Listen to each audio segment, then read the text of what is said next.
negócio vai ficar pequeno, né? Não, de 20 minutos. É 50 minutos de Bíblia. Prioridade aqui é a palavra, sim ou não? Meus amados, a paz do Senhor. Amém. Quero convidá-los ao texto da palavra de Deus, no Salmo de número 29. Salmo de número 29 será o texto que nós tomaremos como base para a nossa meditação nessa noite.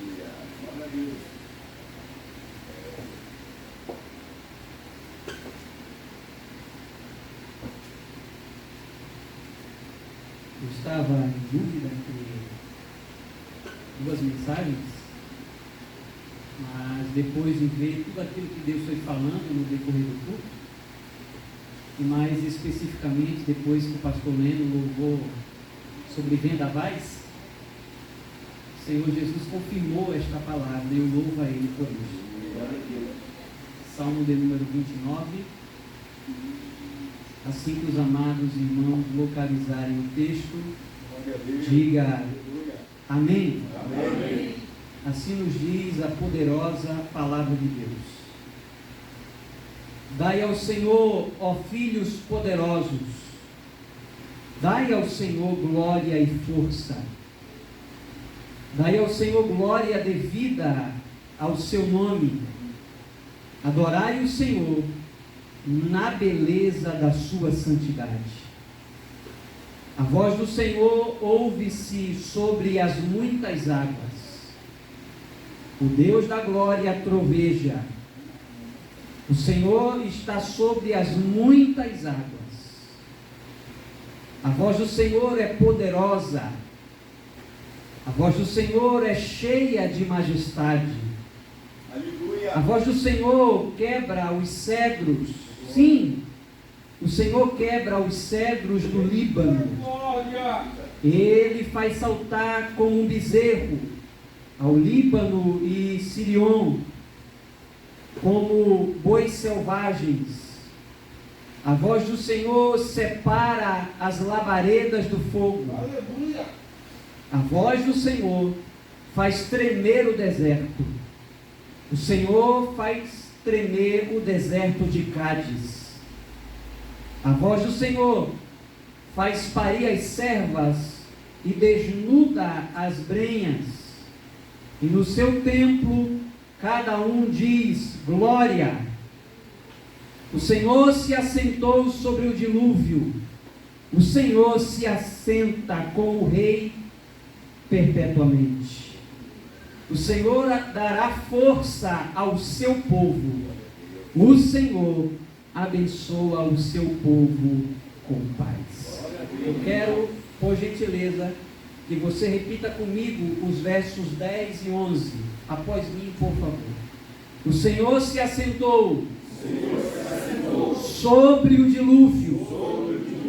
O Senhor se assenta como rei perpetuamente.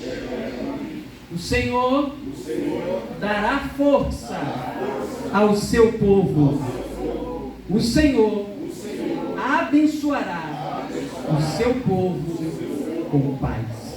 Eu deixo tomar o seu assento. Meus queridos irmãos, neste salmo, o salmista Davi nos exorta a louvar a majestade de Deus. A epígrafe do salmo que eu tenho aqui fala exatamente sobre isso. Davi exorta a louvar a majestade de Deus. Portanto, nós estamos diante de um salmo de autoria davídica, um salmo davino que nos ensina a magnificarmos, a exaltarmos a majestade de Deus. Aleluia. Porque o nosso Deus está no controle de todas as coisas. Quando nós observamos, e isso me chama a atenção em Davi, é que Davi, ao mesmo tempo em que ele é bruto, ele é sensível. ao mesmo tempo em que ele é um guerreiro valente, que tem a capacidade de pegar uma espada e cortar a cabeça de um homem, de um gigante, esse mesmo homem tem a capacidade, pastor Leno, de lavar as suas mãos, pegar uma harpa e adorar a Deus, e de chamar a atenção de Deus para o louvor que ele ministra diante do Senhor. E neste salmo, nós vemos, queridos irmãos, Davi conclamando e chamando o povo a adorar a Deus. No verso 1 deste salmo nos diz: dai ao Senhor.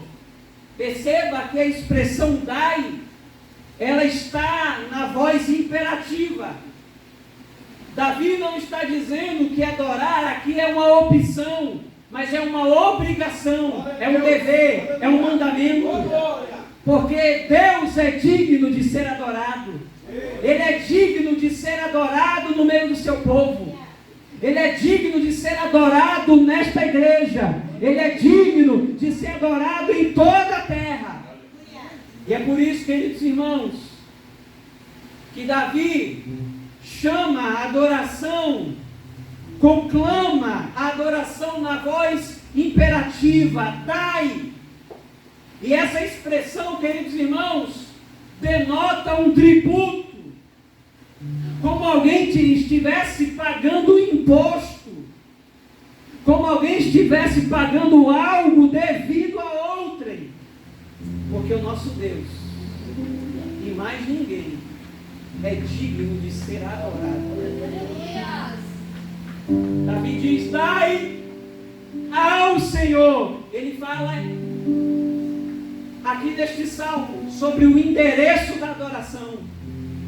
Ele diz duas coisas. Primeiro, que adoração é um dever, que Deus é digno de ser adorado. E ele fala ao mesmo tempo o endereço da adoração ao Senhor, ao Senhor, ao Senhor. Nós não adoramos a homens, nós não adoramos a anjos, nós adoramos somente a Deus. Nós não adoramos ao Bolsonaro, nem ao Lula, nem a rainha da Inglaterra, que Deus a tenha. Nós adoramos a Deus, porque só Ele, mais ninguém, é digno disto. E é por isso que Davi diz: dai ao Senhor. Ele é o endereço da nossa adoração. Dai ao Senhor, ó filhos poderosos, dai ao Senhor glória e força. Alguns entendem que a expressão filhos poderosos é uma referência aos anjos.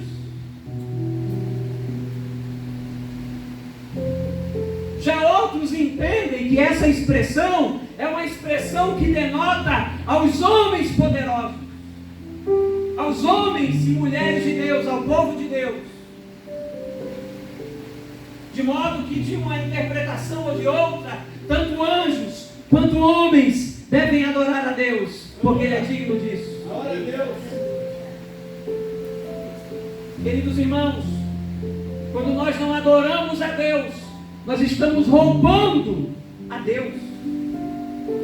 Nós estamos defraudando a glória que é devida a Deus. Uma vez uma irmã me abordou e disse assim: pastor Renato, por que Deus quer que se adore somente a Ele? Isso não é um egoísmo da parte de Deus, exigir que só Ele seja adorado? E eu respondi: não há egoísmo nenhum da parte de Deus em querer que só Ele seja adorado, porque mais ninguém é digno de ser adorado. Egoísmo é do homem tentar adorar outra coisa, outra pessoa que não seja Deus. E é João Calvino que vai dizer que quão feiura é o homem, é algo mais ou menos assim, de querer pegar a criação como um véu para tentar esconder a Deus. E é por isso que as pessoas, muitas delas, adoram a criatura ao invés do Criador, mas Davi nos exorta a adorar a Deus, porque Ele é digno de ser adorado. Portanto, se você adora a sua esposa, você é idólatra. Se você adora o seu pastor, você é idólatra. Se você adora o seu carro, você é idólatra. Mas se você dá glória a Deus, você é um verdadeiro adorador, porque Ele merece isso. Santo Agostinho, ele na sua busca por Deus, ele que era maniqueísta, e os maniqueístas tinham uma filosofia dualista, ou seja, para eles o mal, tudo aquilo que era físico era mal, tudo aquilo que era espiritual era bom. E Agostinho, quando estava buscando a Deus, ele diz nas suas confissões que ele estava ávido em procurar sobre Deus. E ele perguntou para o mar: sois Deus? E Agostinho diz que recebeu uma resposta dizendo: nós não somos Deus, procura mais acima. Glória. Então ele indaga para as estrelas, para o sol e para a lua: sois Deus? E ele ouve a resposta dizendo: nós não somos Deus, procura mais acima. Glória. E ele começa a indagar ao cosmos, a tudo que está à sua volta: sois Deus? E ele recebe a mesma resposta: nós não somos Deus. E Agostinho diz nas suas confissões que ele pergunta: já que vocês não são Deus, me fale alguma coisa sobre Ele. E ele diz que ele recebeu a seguinte resposta. É claro que ele está sendo poético, evidentemente. E ele diz que toda a criatura, o céu, a terra, o mar e tudo que neles há, disseram: Ele nos criou. Glória a Deus, aleluia. Nós não podemos, irmãos, confundir a criatura com o Criador. Deus é Criador e Ele merece ser adorado, porque Ele nos criou. E Davi, ciente disto, nos convida homens e anjos a adorarem a Deus. E ele diz no verso 2: dai ao Senhor a glória devida ao seu nome. Adorai ao Senhor, mas como nós adoraremos a Ele? Davi explica: na beleza da sua santidade. O Deus que nós servimos, irmãos, é o Deus que é 3 vezes santo. Nós não estamos diante de qualquer Deus inventado ou fabricado por homens. Neste salmo, o missionário Ciro, Davi demole a construção da idolatria humana. Porque ele diz que além de adorarmos a Deus, nós temos que adorá-lo da maneira certa, na beleza da sua santidade. Nós estamos diante de um Deus santo. E é por isso que este culto não é um mero passeio. E é por isso que você está aqui, ou você que me ouve na sua casa. Você, quando vai adorar a Deus, você não vai a um clube social, você está diante de Deus, do Deus Santo, do Deus Criador, do Redentor, daquele que dirige e comanda tudo. Quantas vezes o homem pecou para que Deus expulsasse do jardim? Uma vez. Porque o Deus que nós servimos é um Deus santo. É um Deus que odeia o pecado. Ele é santo.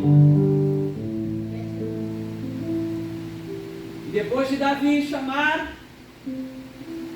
nos chamar para adoração, Davi vai falar sobre a voz poderosa de Deus, a cétupla voz de Deus, porque a voz de Deus aparece 7 vezes nesse salmo.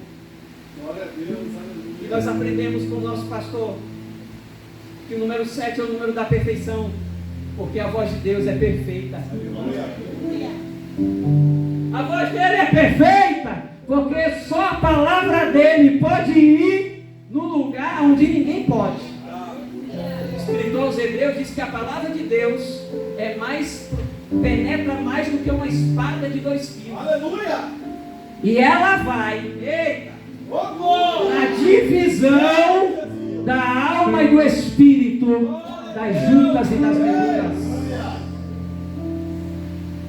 E Davi começa, queridos irmãos, a mencionar a voz de Deus, a poderosa, majestosa voz de Deus. Ele diz que a voz do Senhor se ouve sobre as muitas águas. Davi está olhando para a tempestade. E ele vê que detrás da tempestade, olha isso, irmãos, como é, a palavra de Deus é rica. Por detrás da natureza há um Deus que comanda tudo. E é por isso que a gente não é panteísta. Nós não dizemos que tudo é Deus, mas Deus está em tudo. Glória. Deus está em tudo, ou tudo está em Deus, mas Deus não é aquilo que Ele criou. Entendeu? Deus é distinto da criação. Porque se Deus fosse aquilo que Ele criou, o encontro da criatura com o Criador nunca aconteceria. Deus não pode ser misturado com a criação, muito embora Ele se envolva com a criação para manifestar a sua glória. Mas Ele é distinto dela e dela se distingue. E Davi diz que a voz do Senhor se ouve. Será, queridos, que nós estamos ouvindo a voz de Deus no meio da tempestade? Meu Deus. Porque quando a tempestade vem, quando os vendavais da vida aparecem, muitos de nós murmuramos, reclamamos e perdemos, aleluia, a sadia percepção, a apuração dos nossos ouvidos para ouvir a voz de Deus. Mas Deus está dizendo nessa noite que, embora a tempestade esteja acontecendo, a voz dele está bradando. Será que você pode ouvir a voz dele na tempestade? Será que você pode entender que ele está no controle de todas as coisas? A voz do Senhor está sobre, olha onde é que ele coloca, sobre, Aleluia. a tempestade está embaixo, a voz de Deus está acima. O Senhor troveja, o Senhor, o Deus da glória, troveja sobre as muitas águas. Davi percebe, queridos irmãos, que por detrás da natureza, se convulsionando, há um Deus que controla todas as coisas, há um Deus que é soberano, que está por detrás das circunstâncias. Mas Davi diz, no verso 4, que a voz de Deus, ela é uma voz irresistível. Se eu fosse você, eu estaria com a Bíblia aberta, mas tudo bem. A voz do Senhor é poderosa. A voz do Senhor é cheia de majestade.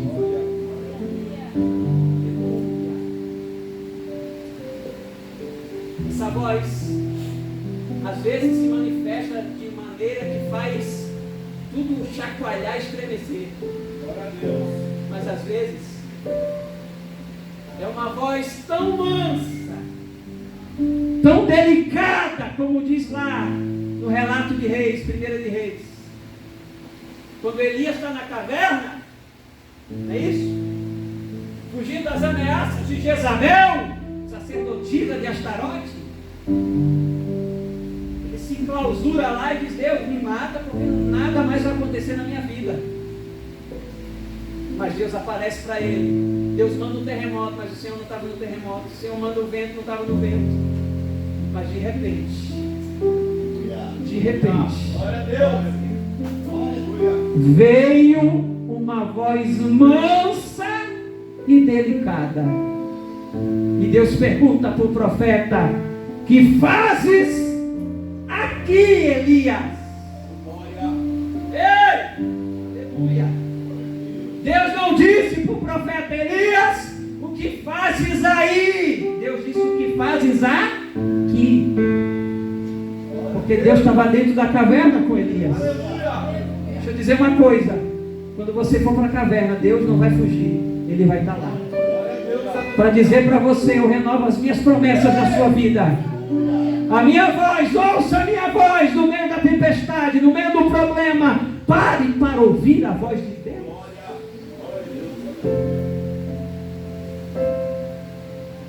A voz de Deus é poderosa porque no verso 5 o salmista diz que a voz do Senhor quebra os cedros do Líbano.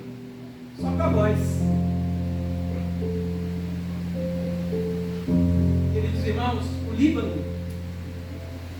é onde, pastor Leandro, existe os cedros mais formosos da terra. A madeira mais fina está no Líbano. E o cedro pode chegar, dependendo, a mais de 20 metros de altura. O salmista diz: Eita!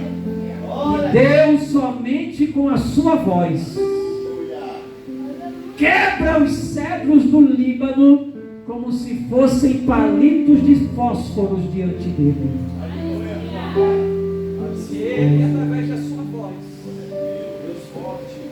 pode quebrar os cedros do Líbano, ele pode quebrar a soberba, ele pode quebrar a arrogância, ele pode quebrar o coração do teu marido, da tua esposa, do teu filho, ele pode quebrar as muralhas que se levantem contra a sua vida. A voz dele é tão poderosa que quando ele fala faz eco. Porque o salmista também diz: uma coisa disse Deus, 2 vezes eu ouvi, que o poder pertence a Deus. Perceba o que Davi está falando. Ele fala da tempestade. A imagem é mais ou menos essa: é de alguém que está aqui no sul, no seu palácio, e que ele olha para o norte, o extremo norte de Israel, provavelmente para o mar Mediterrâneo, e ele vê uma tempestade se formando, e aquela tempestade vai descendo do mar Mediterrâneo para o Líbano. Os trovões vão quebrando os Líbanos, e ele vai descrevendo aquilo. E é por isso que ele vai falar aqui, no verso 6, que o Senhor faz saltar como bezerro.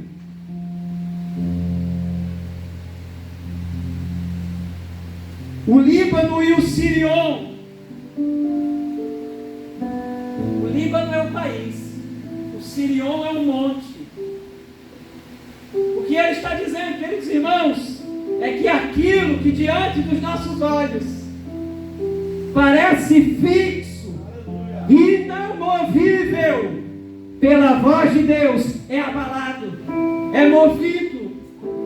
Eita, eu recebo a autoridade de Deus nessa noite para te dizer que a voz do Senhor vai mover aquilo que para os teus olhos não pode ser removido. A voz de Deus remove. A voz de Deus faz tremer o monte e o país.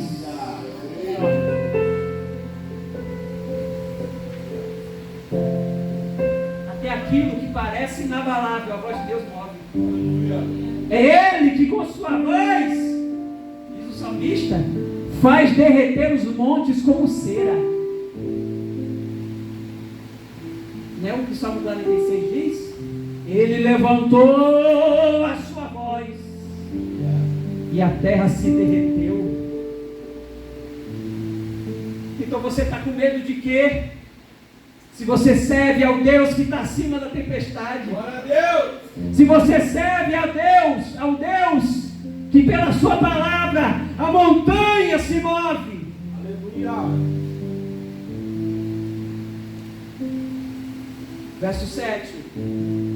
O Senhor separa as labaredas de fogo. Agora ele observa o incêndio. Então veja, a tempestade sai do Mediterrâneo, desce para o Líbano, acontecem trovões, a floresta incendeia, e Davi vê que Deus é que está no comando de tudo, e que aquele fogo que se alastra no Líbano, e que ao olharmos no templo é possível ver tudo aquilo. Assim é como a glória de Deus e o poder de Deus, porque veja onde vai parar a contemplação de Davi. A voz do Senhor faz tremer o deserto, o Senhor faz tremer o deserto de Cádiz.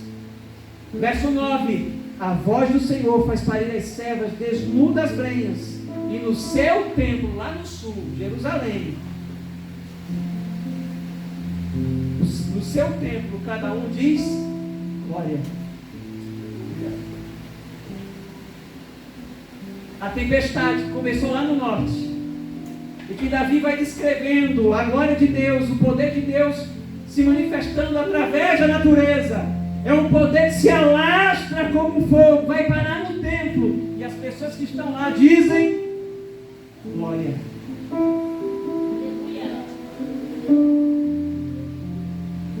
Você pode adorar Ele no templo dele, porque você sabe, nós não somos sem esperança, nós sabemos que Deus está no controle. Se eu fosse ateu, eu me mataria,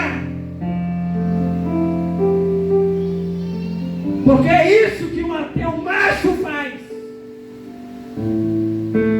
O ateu que não é macho, não sei o que ele faz, discute, mas o ateu macho se mata, porque se ele não tem esperança, se depois da morte acabou tudo e não há Deus, e se nós estamos nesse universo gelado e sem sentido, é melhor morrer. Nós só sabemos que há Deus, que Ele está no comando, que Ele está no controle. Aleluia! E que Ele governa sobre tudo. Para encerrar, depois que Davi menciona a sétupla voz de Deus, nos versículos 10 e 11 que nós repetimos, ele vai falar dos efeitos da voz de Deus. E eu destaco aqui 3 efeitos. Primeiro efeito, versículo 10, com a sua Bíblia aberta: o Senhor se assentou sobre o dilúvio. Olha de novo onde Deus está: sobre, está acima. Ele é altíssimo, Ele está acima. Já percebeu que, vez por outra, a Bíblia diz que sobreveio a voz de Deus? Deus está acima. Sobre quer dizer que vem de cima. O seu socorro não vem da terra, o seu socorro vem de Deus. E é por isso, olha, eu vou falar, que quando você coloca a sua expectativa no homem, você se frustra. Mas quando você coloca a sua esperança em Deus, você permanece inabalável, inamovível diante das circunstâncias. A primeira verdade que eu aprendo no versículo 10, o primeiro efeito da voz de Deus, é que o Senhor governa a tempestade. Ele governa o dilúvio. Ele preside o dilúvio como um rei. Como rei. Quando eu vejo Davi falando disso, eu lembro da tempestade, do episódio com Jesus lá no Novo Testamento. Na verdade, tem 2 episódios da tempestade, não é? Num episódio, Jesus está dentro do barco com os discípulos,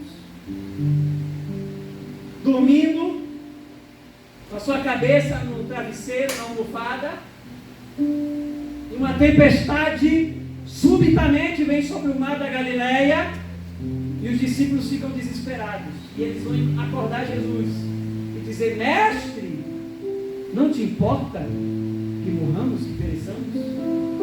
Teve crente que entrou aqui nessa noite da mesma forma. Meu Deus! Deus!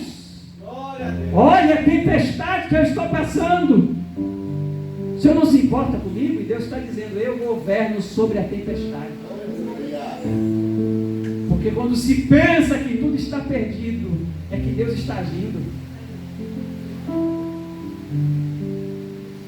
Jesus acorda, e agora ele vai falar para a tempestade. É quase uma prosopopeia.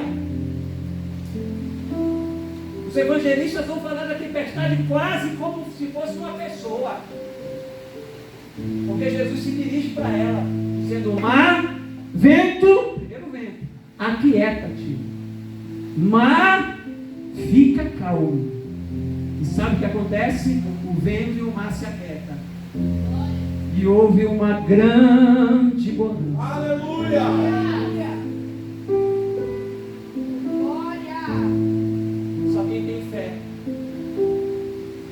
pode enxergar mais longe, pode ver mais alto e pode chegar mais adiante. Ele acalma a tempestade com a autoridade da sua boca, da sua voz.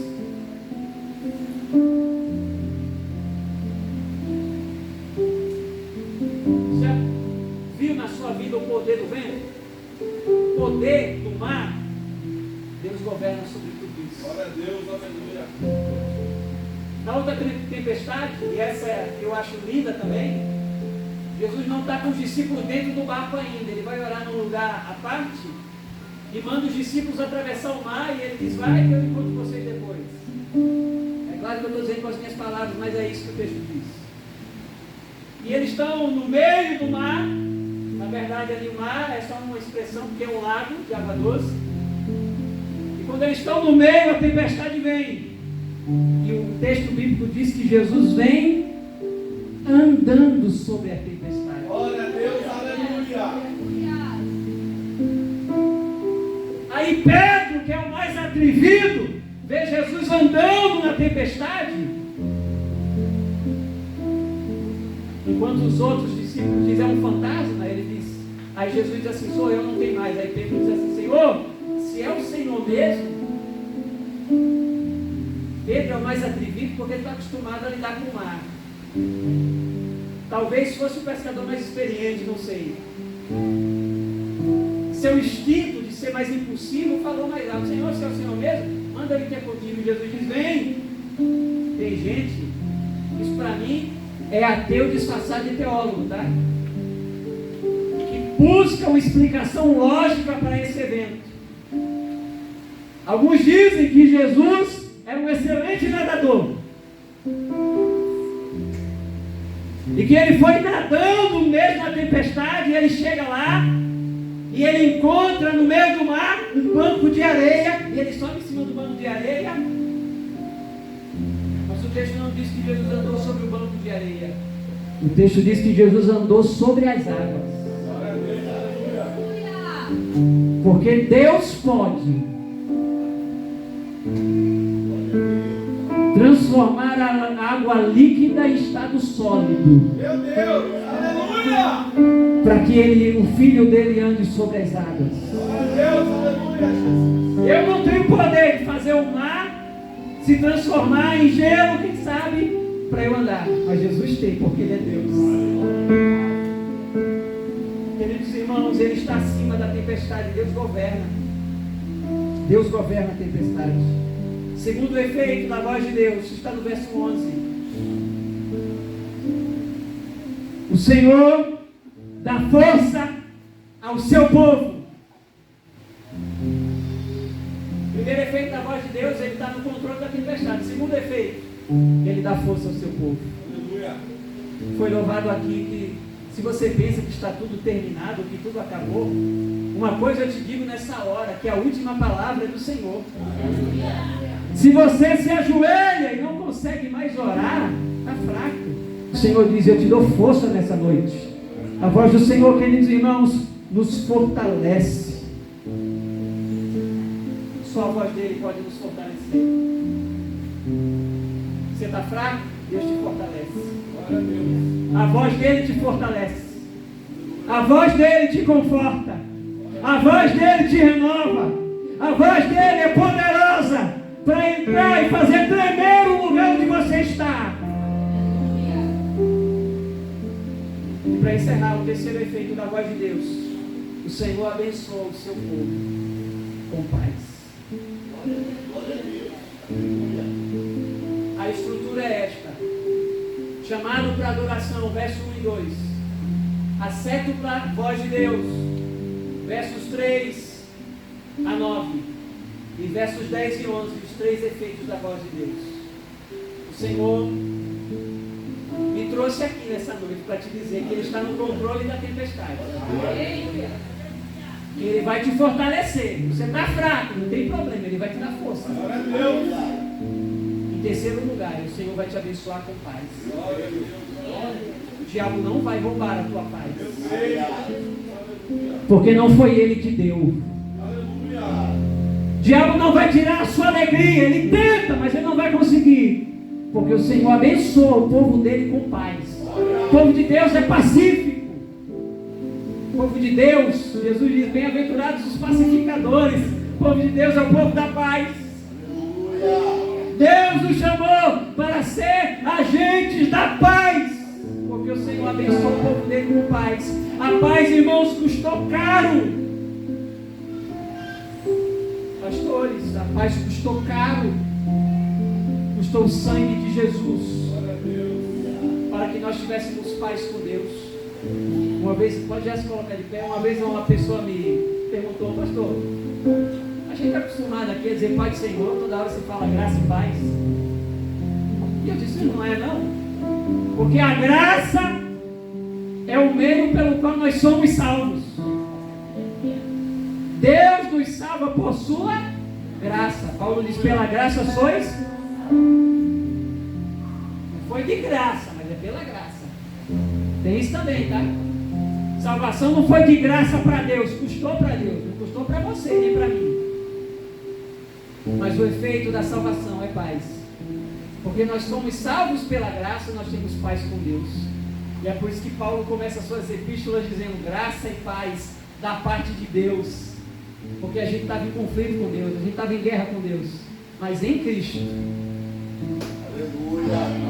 em Jesus, e somente nele, nós temos paz com Deus. E é por isso que quando a gente está diante de alguém que a gente vê rejeitar a Deus, ore por essa pessoa, porque ela está rejeitando a única pessoa que pode salvar ela. Ela está recusando o único remédio que pode vencer o pecado dela. É só Jesus. É só Jesus. É só Jesus mesmo. Eu não sou digno. Ninguém aqui é. Mas digno é o Cordeiro que venceu para abrir o livro e desatar os seus. Eu quero, queridos irmãos, desejar que Deus te abençoe por causa de Jesus. E que nós guardemos esta palavra nas tábuas do nosso coração. Porque o Senhor preside as tempestades da nossa vida. Aplauda Ele e siga o Senhor.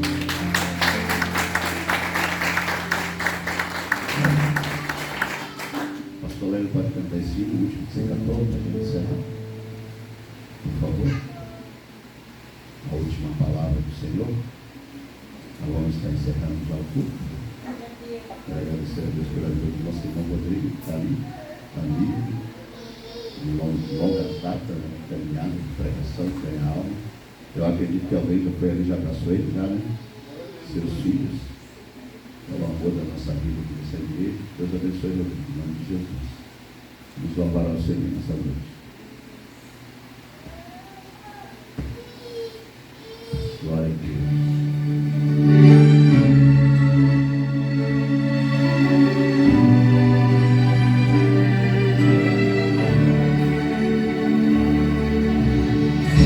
Se você pensa que está tudo terminado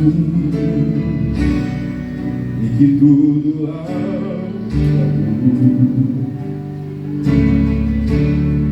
uma coisa eu te digo: